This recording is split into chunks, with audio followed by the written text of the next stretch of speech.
Chemical reaction and equation के पहले part के अंदर हमने बेसिक लेवल को डिस्कस किया, जैसे कि चेंज क्या है, फिजिकल चेंज, केमिकल चेंज के अंदर क्या फर्क है। उसके बाद बेसिक टर्म्स को डिस्कस किया कि केमिकल रिएक्शन क्या है और केमिकल इक्वेशंस क्या होते हैं। तब इस पार्ट के अंदर हम टाइप्स ऑफ केमिकल इक्वेशंस की बात करेंगे और साथ ही साथ बहुत इंपॉर्टेंट टॉपिक बैलेंसिंग कैसे किया जाएगा ये समझने की कोशिश करेंगे स्टेप बाय स्टेप। तो चलिए खैर हम केमिकल इक्वेशंस की शुरुआत करते हैं, उसके टाइप्स की बात कर लेते हैं। वैसे हमारे पास में दो तरह के पार्ट्स होंगे यहाँ पर, ये टाइप्स होंगे। पहला अनबैलेंस्ड केमिकल इक्वेशन और दूसरा बैलेंस्ड केमिकल इक्वेशन। शायद नाम से समझ रहा होगा कि एक में कुछ अनबैलेंस वाली कहानी आ रही है, अनइक्वल की कहानी आ रही है। बैलेंस का मतलब कहना है कि एक इक्वल वाली कहानी की बात कर रहा होगा, लेकिन क्या इक्वल क्या अनइक्वल इसको देख लेते हैं। हम जानते हैं कि एरो के लेफ्ट हैंड साइड वाले को रिएक्टेंट कहा जाता है और एरो के राइट हैंड साइड वाले को प्रोडक्ट कहा जाता है। तो सवाल है कि रिएक्टेंट कौन है। अब चीजों जो रिएक्ट होगी, रिएक्ट होने वालों को रिएक्टेंट कहा जाएगा और नया बना हुआ सब्सटेंस जो होगा उसे प्रोडक्ट कहा जाएगा। एक रियल लाइफ एग्जांपल के बेस पर देखें, हम जब चाय बनाते हैं तो किन किन चीजों का इस्तेमाल किया जाएगा? Water, milk, sugar, tea leaves यानी कि चाय पत्ती और कुछ स्पाइसेस यानी कि मसालों का इस्तेमाल करेंगे। तो यही सब चीज तो आपस में रिएक्ट होगी, तो रिएक्ट होने वालों को रिएक्टेंट कहा जाता है और ये सभी लोग रिएक्ट होकर के क्या बनाएंगे, अल्टीमेट जो हमारा बनेगा उसे चाय कहा जाएगा। तो चाय एक प्रोडक्ट है, रिएक्टेंट नहीं है। तो वैसे ही यहां पर रिएक्टेंट का मतलब होगा जो रिएक्ट होंगे और प्रोडक्ट का मतलब होगा जो नया बनता होगा। तो इसी के बेस पर समझ लेते हैं। अगर रिएक्टेंट और प्रोडक्ट दोनों साइड के अंदर हर एक एटम का नंबर इक्वल नहीं है तो वैसे केमिकल इक्वेशन को अनबैलेंस्ड या फिर स्केलेटल केमिकल इक्वेशन के नाम से जाना जाता है। एक नीचे इक्वेशन दे रखा है, magnesium plus oxygen magnesium oxide. ये कैसे बनता है? शायद 9th क्लास के अंदर फॉर्मूला कैसे बनाया जाता है ये सीखा होगा एटम्स एंड मॉलिक्यूल्स चैप्टर के अंदर डिटेल के अंदर। तो कैसे बनता है शायद ये फॉर्मूला समझ चुके होंगे, लेकिन अगर यहां पर देखा जाए तो एक मैग्नीशियम है और एक मैग्नीशियम है। अभी तक तो बैलेंस दिखा, लेकिन यहां पर दो ऑक्सीजन है और यहां पर एक ही ऑक्सीजन है, मतलब ये सेम नहीं है। इसीलिए अनइक्वल होने के कारण इसे अनबैलेंस्ड केमिकल इक्वेशन कहा जाता है। जबकि सेकंड बैलेंस के केस में क्या होगा, रिएक्टेंट और प्रोडक्ट दोनों साइड के अंदर हर एक एटम का नंबर कैसा मिलेगा हमें, इक्वल। लेकिन कैसे मिलेगा इक्वल, हमें बैलेंस करना पड़ता है और बैलेंस करने के दौरान आप नीचे लिखे गए नंबर्स को यानी कि फॉर्मूलाज में कोई बदलाव नहीं कर सकते। नंबर लिखना है तो आगे लिखिए, कोएफिशिएंट में लिखिए। कैसे करेंगे खैर हम यहां पर डिटेल में समझेंगे। अभी के हिसाब से सिर्फ एक रिएक्शन नीचे लिखा हुआ है, इक्वेशन, 2 मैग्नीशियम और 2 मैग्नीशियम सेम है, 2 ऑक्सीजन और यहां पर भी 2 ऑक्सीजन। बाहर लिखा हुआ कोएफिशिएंट का नंबर आगे मौजूद हर एक एलिमेंट को दिया जाता है, यानी कि यहां पर 2 ऑक्सीजन है और 2 ऑक्सीजन, यानी कि ले दे कि यहां पर हर एक एटम का नंबर क्या था, सेम। इसीलिए ऐसे टाइप ऑफ केमिकल इक्वेशन को हम क्या कहते हैं, हमारा बैलेंस्ड केमिकल इक्वेशन। लेकिन ऐसा पढ़ने के बाद में पहला सवाल यह आता है कि क्यों हम अनबैलेंस्ड को ऐसे ही क्यों नहीं छोड़ देते, उसे बैलेंस करना जरूरी क्यों है? तो ऊपर एक क्वेश्चन दे रखा हम यहां पर, why chemical equation must be balance. छोटा सा है लेकिन इंपॉर्टेंट क्वेश्चन है, एग्जाम्स के अंदर कई बार पूछा जाता है 1 या 2 मार्क्स के हिसाब से। तो एक सिंपल सी कंडीशन थी यहां पर, केमिकल इक्वेशंस का बैलेंस होना इसीलिए जरूरी है क्योंकि यहां पर एक लॉ फॉलो होना चाहिए हमारा, कौन सा, law of conservation of mass, जो क्लास 9th के अंदर हमने अगेन पढ़ रखा है यहां पर। और ये लॉ कहता क्या था कि during chemical reaction mass is neither created nor destroyed, mass of reactant is always equals to mass of product. यही तो कहना चाह रहा था। इसी स्टेटमेंट के तहत हमें केमिकल इक्वेशंस को बैलेंस करना पड़ेगा। अगर हमने बैलेंस नहीं किया तो शायद हमारा law of conservation of mass पूरी तरीके से वायलेट हो सकता है, फेल हो सकता है। इसीलिए हम हमेशा केमिकल इक्वेशन को क्या किया जाएगा, हमारा बैलेंस। लेकिन अब नया सवाल, बैलेंस कैसे करें सर? बैलेंस का मतलब रिएक्टेंट और प्रोडक्ट दोनों साइड के अंदर हर एक एटम का नंबर सेम होना चाहिए। तो बैलेंसिंग करने के कुछ हम बेसिक स्टेप्स को देख लेते हैं। वैसे खैर बहुत सारे होंगे लेकिन हम एक इजीएस्ट वे से समझने की कोशिश करेंगे। बस 4 पॉइंट को याद रखना है। पहला मेटल, दूसरा नॉन मेटल, तीसरा ऑक्सीजन और चौथा हाइड्रोजन। वापस कह रहे हैं ऑक्सीजन हाइड्रोजन, शायद आप भी जानते होंगे कि ऊपर की किसी कैटेगरी में आ सकता है, लेकिन इन दोनों को हम अलग ही लेके चलते हैं। कौन कौन से मेटल को याद रखना है, potassium, sodium, calcium, magnesium, aluminium, zinc, iron, lead, copper, silver, gold, manganese और बेरियम। ये खैर एक सीक्वेंस यहां पर दे रखा है। और नॉन मेटल्स में कौन कौन सा गिवन है? Chlorine, bromine, sulphur, nitrogen, carbon and phosphorus. तो पहला बैलेंसिंग का स्टेप कि हमेशा मेटल्स को बैलेंस करने की कोशिश कीजिए। मेटल्स बैलेंस होने के बाद नॉन मेटल्स को बैलेंस कीजिए, उसके बाद ऑक्सीजन को बैलेंस कीजिए और अल्टीमेट हाइड्रोजन को बैलेंस कीजिए। लेकिन कई बार ऐसा होगा कि हमने स्टेप्स को शुरू तो किया लेकिन वो कंप्लीट नहीं हो पाया, तो कोई बात नहीं, वापस रीस्टार्ट करेंगे। शायद एक बार में नहीं होगा तो 2 या 3 बार में तो वो हो ही जाएगा। वैसे ज्यादातर चांसेस में एक अटेम्प्ट के अंदर होने के चांसेस ज्यादा होते हैं, कभी कभार है कि 2 या 3 स्टेप्स लेने पड़ सकते हैं। चलिए नीचे कुछ खैर इक्वेशन दे रखे हैं, यहाँ पर वापस कह रहे हैं अभी हमें नहीं पता ये कौन से टाइप के इक्वेशंस है, सिंपली इक्वेशंस गिवन है। आगे पढ़ेंगे हम type of reactions, combination, decomposition, अभी खैर हमें उससे मतलब नहीं है। नीचे कई तरह के रिएक्शंस गिवन है, इन सभी को बैलेंस करने की कोशिश कर लेते हैं। चलिए Fe का मतलब आयरन, जब पानी यानी कि H2O के साथ रिएक्ट हुआ तो क्या बना ये हमारे पास में Fe3O4 प्लस H2। अब ये देखा जाए तो ये पहले से बैलेंस नहीं है, यहां पर एक Fe है जबकि यहां पर 3 Fe है। पहले से पता चल चुका कि ये किस कैटेगरी में आ रहा है, अनबैलेंस। लेकिन बैलेंस करना जरूरी है क्योंकि हम कौन से लॉ को फॉलो करवाना चाहते हैं, यहां पर law of conservation of mass. तो बैलेंस कैसे करें देख लेते हैं। इस पूरे इक्वेशन के अंदर आयरन है, हाइड्रोजन है, ऑक्सीजन है, जो अलग अलग कैटेगरीज में। तो बैलेंसिंग का पहला हमारा स्टेप क्या था? मेटल को ढूंढिए। तो इस पूरे कहानी के अंदर मेटल कौन है देख लेते हैं। यहां पर Fe जो यहां पर एक मेटल मौजूद है, तो चलिए पहले इसको बैलेंस करने की कोशिश कर लेते हैं। रिएक्टेंट साइड में कितना Fe मौजूद है? 1। यहां पर कितना Fe मौजूद है? 3। कैसे बैलेंस करूं? यदि मैं इसके आगे यहां पर 3 लगा देता हूं तो क्या 3 Fe और 3 Fe सेम हो चुका?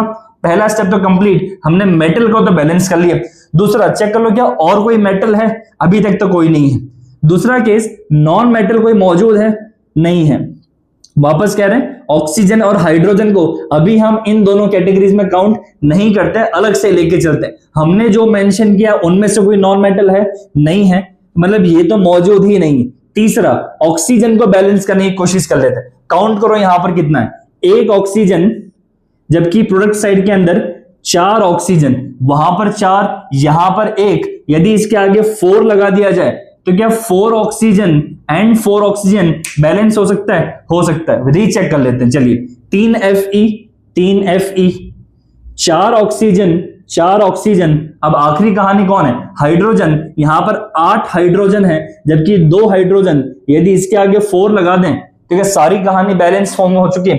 3 Fe, 3 Fe, 4 oxygen, 4 oxygen, 8 hydrogen और 8 हाइड्रोजन, मतलब ये हमारा केमिकल इक्वेशन क्या हो चुका है? बैलेंस। इसी हिसाब से हम सेकंड को ट्राई कर लेते हैं। Aluminium oxide Al2O3 plus HCl form हो रहा है aluminium chloride plus water. Again हमारा स्टेप वही है, पहला मेटल को ढूंढिए। इस पूरे कहानी के अंदर मेटल कौन है? हो सके तो इस वीडियो को पॉज कीजिए और अब इसको ट्राई करने की कोशिश कीजिए किसी रफ नोटबुक के अंदर। चलिए इसको हम खैर अब आगे ट्राई कर लेते हैं। पॉज को वापस रिज्यूम कर लीजिए, हम देखते हैं इसका आपका आंसर मैच हो रहा है या नहीं हो रहा। सबसे पहली कंडीशन थी यहां पर 2 एल्यूमिनियम। पहला स्टेप क्या था? मेटल को चेक करो। तो यहां पर मेटल जो हम देख रहे हैं वो तो हमारे काम का तो एल्यूमिनियम ही है फिलहाल। तो यहां पर 2 एल्यूमिनियम है जबकि यहां पर 1 एल्यूमिनियम है। क्या यदि इसके आगे 2 लगा दिया जाए तो 2 एल्यूमिनियम बैलेंस हो चुका है? अभी तक तो हुआ है, लेकिन कोई श्योरिटी नहीं क्या एंड तक जाएगा। अभी तक तो खैर हुआ है, हम आगे बढ़ लेते। चलिए और कोई मेटल है इसके अंदर? नहीं है। हमारे द्वारा लिखे हुए नॉन मेटल में से यहां पर कौन कौन से नॉन मेटल मौजूद है? तो वो हमारे पास में है क्लोरीन। चेक कर लेते हैं। यहां पर 1 क्लोरीन जबकि यहां पर 6 क्लोरीन, 2 3 6 क्लोरीन है। अब इस 6 क्लोरीन में वहां पर 1 क्लोरीन है, मैं 6 कैसे बनाऊं? तो क्या यहां पर मैं यदि 6 मेंशन कर दूं तो बैलेंस हो सकता है? हो सकता है। और अल्टीमेट केस यदि हम यहां पर ऑक्सीजन की बात कर लें तो यहां पर ऑक्सीजन कितने हैं? 3 और यहां पर कितना मौजूद है? 1। अब यदि हम वहां पर 3 लगा देते हैं तो 3 ऑक्सीजन और 3 ऑक्सीजन, क्या बैलेंस हो सकता है? हो सकता है। और आखिरी केस में हमारा हाइड्रोजन की बात कर रहे हैं, ये भी चेक कर लेते हैं। 6 हाइड्रोजन और तो कहीं नहीं है, उस साइड में 3 2 6 हाइड्रोजन, मतलब ये भी हमारा क्या हो चुका है, बैलेंस। इसी हिसाब से थर्ड इक्वेशन गिवन हमें copper oxide plus copper sulphide, साथ में यहां पर गिवन है copper plus sulphur dioxide, balance करने की कोशिश कर लेते हैं। चलिए सबसे पहला हमने जो मेटल लिखा है इनमें से कौन सा मेटल हमारे काम आ रहा है, कॉपर जो मौजूद है, तो पहला उसी को बैलेंस करना पड़ेगा। चलिए देख लेते हैं, 2 कॉपर और 2 कॉपर, टोटल 4 कॉपर, लेकिन इस तरफ तो हमारे पास में सिर्फ एक ही कॉपर मौजूद है, तो बैलेंस कैसे किया जाए, इसके कोएफिशिएंट के अंदर 4 लगाएंगे, तो 2 कॉपर 2 कॉपर 4 कॉपर मौजूद है। अगला चल लेते हैं, क्या और कोई मेटल है इसमें, नहीं है। हमारे द्वारा मेंशन नॉन मेटल में से यहां नॉन मेटल कौन कौन मौजूद है, देखा जाए तो यहां पर सल्फर है, वो हमारे इस इक्वेशन के अंदर मेंशन है। चेक कर लेते हैं कितना है, 1 सल्फर और वहां पर भी 1 सल्फर, ऑलरेडी क्या है, बैलेंस, हमारा झंझट ही खत्म। तीसरा केस यहां पर ऑक्सीजन को चेक कर लेते हैं, 1 ऑक्सीजन और यहां पर 2 ऑक्सीजन। अब क्या किया जाए, यदि वहां पर 2 है यहां पर 1 है, तो मुझे इसके आगे 2 लगाना पड़ेगा, यानी कि 2 ऑक्सीजन और 2 ऑक्सीजन। शायद अब जाकर के बैलेंस हुआ है, लेकिन मैं कुछ नोटिस किया, ऑक्सीजन को बैलेंस करने के चक्कर में कि हमारा कॉपर वापस अनबैलेंस हो चुका। चेक कर लेते हैं, यहां पर 2 2 4 copper plus 2 copper 6 copper, but हमने तो यहां 4 लिखा था, मतलब हमें इस 4 को हटाकर अब क्या मेंशन करना पड़ेगा, 6। शुरुआत से रीचेक कर लेते हैं कितना है, 4 कॉपर 2 कॉपर 6 कॉपर और यहां पर भी 6 कॉपर मौजूद है। दूसरा केस यहां पर 1 सल्फर 1 सल्फर, ऑक्सीजन कितना है, 2 ऑक्सीजन और यहां पर हमारे पास में 2 ऑक्सीजन। अब ले दे के सारे हमारे क्या हो चुके, बैलेंस फॉर्म के अंदर। इसी हिसाब से तीसरा हमें गिवन है barium chloride plus aluminium sulphate, barium sulphate plus aluminium chloride. आइए इसको बैलेंस करने की कोशिश कर लेते हैं। सबसे पहला हमने जो मेटल लिखा उनमें से कौन कौन है, आपने नोटिस किया सिर्फ 2 मौजूद है, एक बेरियम भी है और एक एल्यूमिनियम भी है। किससे पहले करें, किसी को भी कर लो, आपकी इच्छा है, स्टेप सेम है, आंसर सेम आएगा। हम पहला बेरियम की बात कर लेते हैं, एक बेरियम और यहां कहीं बेरियम है, नहीं है, और वहां पर एक बेरियम, मतलब बेरियम तो ऑलरेडी क्या हो चुका है, बैलेंस। सेकंड अटैक हम किस पे करेंगे, एल्यूमिनियम पर, 2 एल्यूमिनियम और यहां पर 1 एल्यूमिनियम, यदि यहां पे 2 लगा दें तो क्या बैलेंस हो चुका, हो चुका। एक बेरियम 2 एल्यूमिनियम 2 एल्यूमिनियम। अभी तक मेटल की कहानी तो खैर कंप्लीट हो चुकी। नॉन मेटल जो हमने मेंशन किया है उनमें से कौन कौन है, यहां पर 2 लोग हैं, क्लोरीन भी है सल्फर भी है। अब कैसे बैलेंस करें ये चेक कर लेते हैं। इस हिसाब से अगर देखा जाए तो 2 क्लोरीन यहां मौजूद है और यहां पे एक क्लोरीन है, नहीं है, और यहां पर 2 3 6 क्लोरीन मौजूद है। तो अब 6 को और 2 को सेम कैसे बनाएं, मतलब मुझे सीधी बात है यहां पर 3 मेंशन करना होगा, 3 2 6 क्लोरीन एंड 2 3 6 क्लोरीन।